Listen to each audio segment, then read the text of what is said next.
Modi mark మొదటి అద్భుతం జరిగిపోయింది. కానీ సదరు అద్భుత దీపం నుంచి రాలిపడింది బూడిదా లేక బంగారమా? ఇటువంటి బడ్జెట్లతోనే మన భవిష్యత్తులన్నీ బాగుపడిపోవన్న ఇంగితాలున్నా ఆ పద్దులనైతే చదవకుండా చింపి పారేయలేంగా. కఠిన చర్యలుంటాయని మోదీ, నాది ప్రజారంజక బడ్జెట్ కానే కాబోదని అరుణ్ జైట్లీ మొదటి ప్రమాద హెచ్చరికల్ని ముందే జారీ చేసుకున్నారు. దాంతో మన నోళ్లలో నీళ్లూరడాలు కూడా అప్పుడే ఆగిపోయాయి. ఇక ఈ బ్రేకింగ్ న్యూస్లతో మనకేం పని?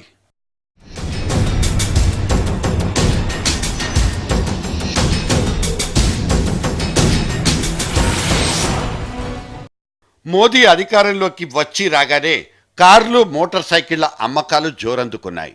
సెన్సెక్స్ అయితే 25,000 మార్క్ దాటి పైకే ఎగబాకింది.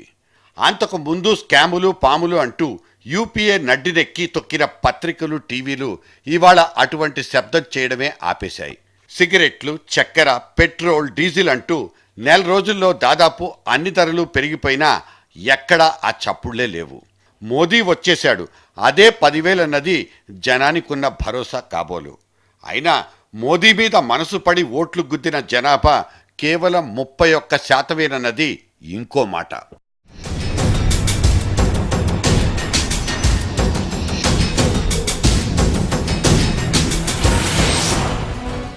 నిజానికి నిత్యావసరాల ధరలు పెంచితే పెరిగేవి, తగ్గితే తగ్గేవి మాత్రం కాబోవు. ఈ ప్రభుత్వాలన్నీ పైసా మీద పట్టు పోగొట్టుకోకుండా ఆర్థిక వ్యవస్థ పచ్చగా పకడ్బందీగా ఉంటే ధరలనేవి వాళ్ల గుప్పెట్లోనే ఉంటాయి. ఎగుమతులు, దిగుమతులు, తయారీ రంగం, రేషన్ షాపుల్లో సరుకుల నియంత్రణ లాంటి సెగ్మెంట్లన్నీ నడవాల్సిన పద్ధతుల్లో నేరుగా నడిస్తే ధరల పెరుగుదల అనేది అసలు సబ్జెక్టే కాబోదు. 10 పైసల వంతు అవినీతి కూడా జరగకుండా నిఘా వ్యవస్థలన్నీ శుద్ధిగా పనిచేస్తే ఈ ఉల్లిగడ్డలు, టమోటాలు, సైకిళ్లు, టీవీలు, సిగరెట్లు అన్నీ మన కంట్రోల్లోనే ఉండిపోతాయి. మధ్య తరగతోడి విషయానికి వస్తే ఉద్యోగాలు చేసుకునే వాళ్లంతా భారీ ఎత్తున ఈ మోదీకి ఓట్లేసిన వాళ్లే. వాళ్ల ఆశలన్నీ ఇన్కమ్ ట్యాక్స్ ఎగ్జంప్షన్ల మీదే.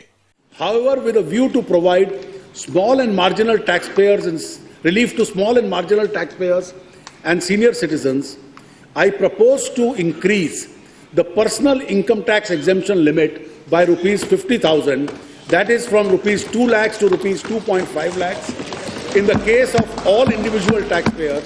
ఇంతకు విడిపడ్డ తెలుగు రాష్ట్రాలమంటూ దిక్కులేని అనాథ ముఖాలేసుకున్న మన మీదకి ఆ జైట్లీ సార్ ఒక్క లుక్ అయినా వేశారా లేదా అన్నది తేలాల్సిన ఇంకో ప్రశ్న. 16,000 కోట్ల లోటుతో పుట్టిన పసిబిడ్డను ఆ కాస్త పూడ్చేయమన్న చంద్రబాబు ఎస్టేట్ మీదైతే కాసిన్ని కరుణా కటాక్షాలు కనిపించేశాయి. ఏపీకో agriculture university, Vizag Chennai industrial corridor ఇచ్చి అందులో 20 దాకా కొత్త పరిశ్రమల్ని పెట్టుకోమంటూ సిగ్నల్ ఇచ్చేసింది కేంద్ర ప్రభుత్వం. వీటికి అదనంగా ఆంధ్రప్రదేశ్కి కొత్తగా ఎయిమ్స్, ఐఐటీలు కూడా అలాట్ అయిపోయాయి.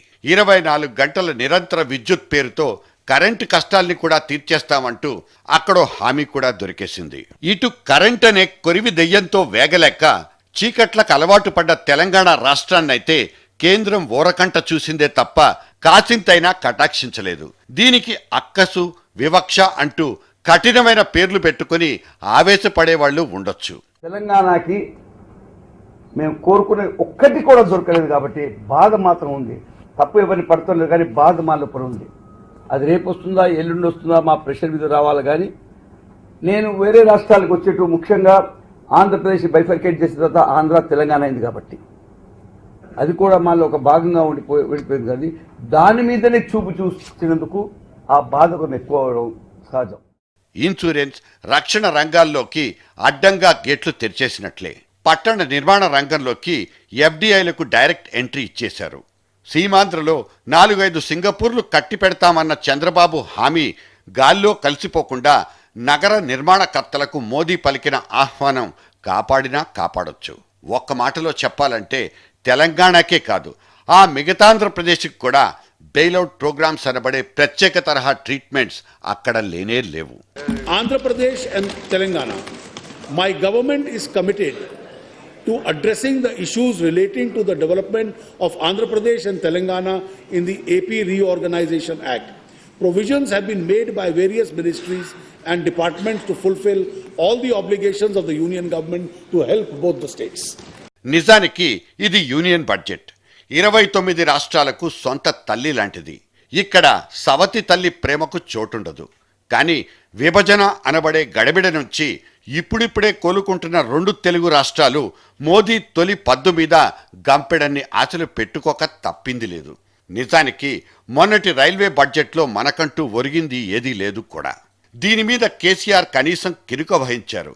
ఎన్డీఏలో భాగస్వామిగా ఉన్నందుకు ఆ చంద్రబాబు ఆ కుంకాయలకు కూడా నొచ్చుకోలేకపోయారు. ఇవాళ జరిగిన బడ్జెట్ పంపకాల పర్యవసానాలు కూడా దాదాపుగా అంతే. మేము 3 రాష్ట్రాలు ఇచ్చాం, అలా ఇచ్చి వదిలేయలేదు కూడా. నారు నీరు కూడా బాగానే పోశామంటూ ఎన్నికల ముందు సమైక్యవాదుల్ని నోరూరించిన వెంకయ్య అండ్ కో ఇవాళ ఇంకేదైనా చెప్పుకోవచ్చేమో. దేశంలో కాంగ్రెస్ ప్రభుత్వం గత 10 ఏళ్లుగా ఆర్థిక వ్యవస్థను సర్వనాశనం చేసిన నేపథ్యంలో మాకైతే వారసత్వంగా లభించిందో ఆ పరిస్థితిని దృష్టిలో పెట్టుకుంటే ఇది చాలా చక్కని బడ్జెట్టు, మంచి బడ్జెట్టు, మేలు చేసే బడ్జెట్ అని ఎవరైనా భావిస్తారు. ఇక ఆంధ్రప్రదేశ్, తెలంగాణ రాష్ట్రాలకు సంబంధించి ఈ విభజన వలన ఏర్పడినట్టు సమస్యలు అవుతున్నాయో ఆ సందర్భంగా చట్టంలో పేర్కొన్న విషయాలపైన రైలు బడ్జెట్టు అలాగే జనరల్ బడ్జెట్ కూడా దృష్టి పెట్టడం జరిగింది. ఇక మోదీ మొదటి అడుగు మీద దేశం ఏమంటోంది? సామాన్యుడి వర్షన్ కోసమైతే వెయిట్ అండ్ సీ తప్పదు. పారిశ్రామికవేత్తలు, ప్రపంచ దేశాలైతే ఖుషీ ఖుషీ. కార్పొరేట్ ఓళ్ల మీద కరుణ కలిగి నిన్నటి కాంగ్రెస్ ప్రభుత్వం ఇచ్చిన రాయితీలు అక్షరాల 5,14,993 కోట్ల రూపాయలు. ఇవాళ మోదీ కాపు కాస్తోంది, కాయాల్సింది కూడా ఆ కార్పొరేట్ శక్తుల్నే. జైట్లీ సారు మన రూపాయిని మనకు పంచిపెట్టిన విధానాన్ని చూసినోళ్లు ఇది పెద్దోళ్లకు మేళ్లు చేకూర్చే పంపకమేనంటూ నిట్టూరుస్తున్న పరిస్థితి. తిండి, బట్ట, ఇల్లు, విద్య, వైద్యం ఈ 5 అభివృద్ధికి 5 వేళ్లు. మన పల్లెటూళ్లలో 80% జనాభా ఇటువంటి కనీస అవసరాలకు నోచుకోవడం లేదన్నది మోదీ సర్కార్కు తెలుసు. అయినా అన్నదాతకు ఊరటనిచ్చే ఒక్కటంటే ఒక్క ప్రయత్నమైనా అక్కడ జరిగిన దాఖలా లేదు. జరిగిన తప్పే మళ్లీ జరిగిపోతోందన్నమాట. ఇది ఎన్డీఏ కాదు, యూపీఏ 3 ప్రభుత్వం అన్న ఒక కామెంట్ మీద లైక్ కొట్టాల్సిన పరిస్థితి. ఇక్కడ స్వామి కార్యాల కంటే స్వకార్యాలే ఎక్కువగా జరిగిపోయాయన్నది ఇంకో విమర్శ. Sardar Patel stands as a symbol of unity of this country. To support the Gujarat government in this initiative to erect the Statue of Unity, I propose to set aside rupees 200 crores. Patel విగ్రహానికి ఏకంగా 200 కోట్లు కేటాయించుకున్న మోదీ ఇది ruling party తలపెట్టుకున్న ఒకానొక పెట్ project. అంతే తప్ప ప్రజోపయోగ కార్యక్రమం కానే కాదన్నది జాతి మొత్తానికి తెలుసు. గమనిక, ఈ బ్రీఫ్ కేసులో పాములు లేవు.